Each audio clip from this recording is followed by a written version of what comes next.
झेप मराठी, आरसा महाराष्ट्राचा। जिल्ह्यातील सर्व पोलीस ठाण्याच्या ठिकाणी शासकीय निवासस्थाने बांधण्यात येणार। पालकमंत्री जयकुमार रावल यांचे आश्वासन। दोंडाईच्या पोलीस ठाण्यातील विविध कामांचा शुभारंभ।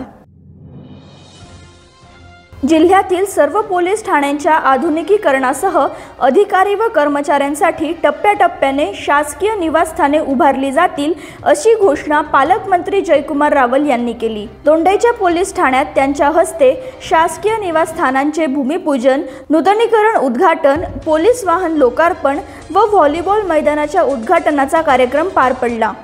यावेळी बोलताना पालकमंत्री रावल यांनी पोलीस दलाच्या आधुनिकीकरणासाठी राज्य शासनाने मोठ्या प्रमाणात निधी उपलब्ध केला असून पोलीस दलावर असलेल्या कामाचा ताण लक्षात घेता त्यांना चांगल्या सुविधा देण्याचे शासनाचे उद्दिष्ट असल्याचे सांगितले। जिल्ह्यातील सर्व पोलीस ठाण्यांच्या ठिकाणी टप्प्याटप्प्याने निवासस्थाने उभारले जातील, असेही त्यांनी स्पष्ट केले। कार्यक्रमात शासकीय 10 नवीन निवासस्थानांचे भूमिपूजन, 8 निवासस्थाने नूतनीकरण, हरवलेल्या नागरिकांसाठी अनुशोध ॲपचे लोकार्पण, जिल्हा वार्षिक योजनेअंतर्गत 7 नवीन पोलीस वाहनांचे लोकार्पण तसेच व्हॉलीबॉल मैदानाचे उद्घाटन करण्यात आले।